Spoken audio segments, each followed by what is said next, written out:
আসসালামু আলাইকুম বন্ধুরা, চলে আসলাম মায়ের রান্নাঘরে। আশা করি আপনারা ভালো আছেন। আলহামদুলিল্লাহ আমিও ভালো আছি। আজকে রান্না করব হলো ডিম আলু দিয়ে একটা তরকারি পাক করব, মাখা মাখা, বেশি ঝোলও না বেশি ইও না শুকনাও না। দেখুন কিভাবে পাক করি। তেল দিয়ে দিব,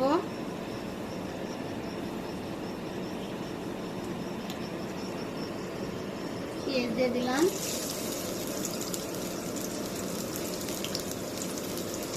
লবণ দিয়ে দিব,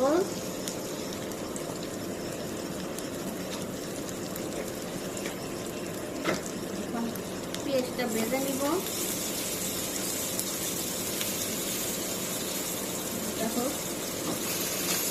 আবার কিনারা দিয়ে দিব। পেঁয়াজটা এখনো বাটা হয়নি, বাটা হোক।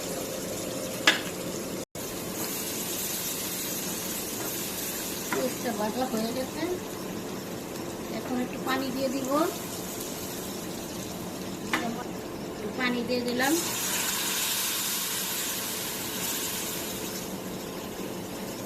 একটু দইনা দিয়ে দিলাম,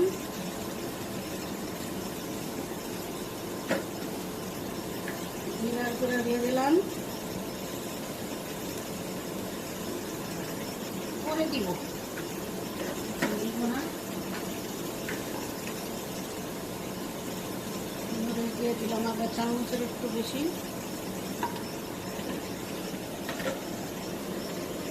হলুদের গুঁড়া দিয়ে দিব আধা চামচ, বাটা দিয়ে দিব আধা চামচ,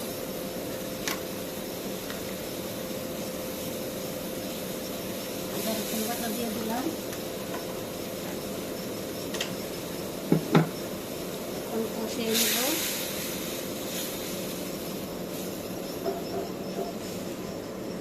সিদ্ধ করে আলু দিয়ে দিব, ডিম আলু সিদ্ধ করে নিয়েছিলাম, এখন আলুটা দিয়ে দিলাম, কষায় নিব।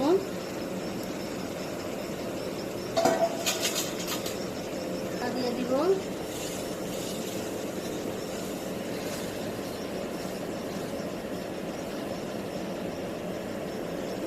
আগে বাজি নাই, মনে নাই, এখন একটু ভেজে নিব।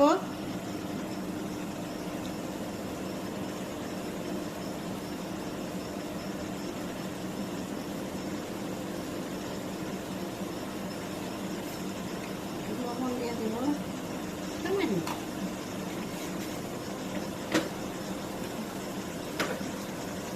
গুঁড়া,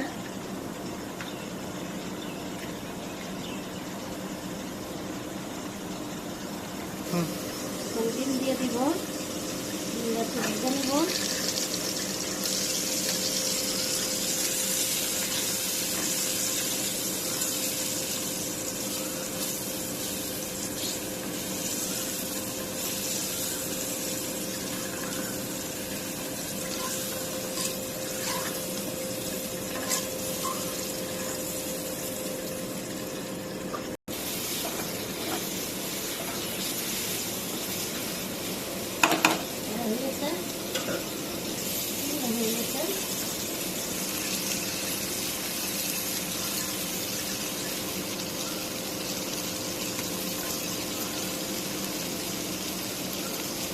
হয়ে গেছে, মশলা মিলে নিব।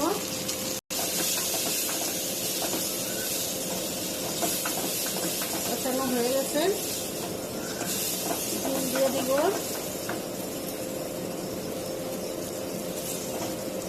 সুন্দর করে কষায় নিচ্ছি। ডিম দিয়ে দিলাম, একটু দিব, ডিম দিয়ে দিলাম,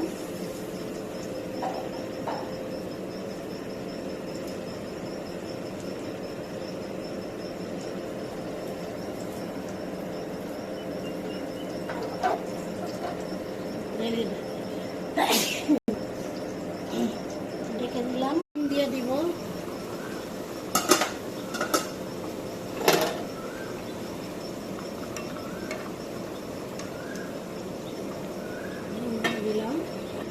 ঢেকে দিলাম, দিয়ে দিব। এখনো হয় নাই, আর একটু হবে, জলে রাখবো, শুকনা রান্না করবো না, আর একটু হবে। ঢেকে দিলাম, আমাদের তরকারি হয়ে গেছে। এখন চুলা নিভাই দিব। বন্ধুরা, আমাদের ডিমের তরকারি রান্না শেষ। কালারটা কত সুন্দর হয়েছে। আপনারা এইভাবে রান্না করে অবশ্যই খেয়ে কমেন্ট করে জানাবেন কীরকম হয়েছে। আমাদের ভিডিওটি যদি আপনাদের ভালো লেগে থাকে অবশ্যই লাইক শেয়ার করবেন। আমাদের চ্যানেলে নতুন হয়ে থাকলে অবশ্যই সাবস্ক্রাইব করবেন, এমন ভিডিও যাতে আপনাদের কাছে দ্রুত পৌঁছাতে থাকে। ততক্ষণ ভালো থাকুন, সুস্থ থাকুন। আল্লাহ হাফেজ।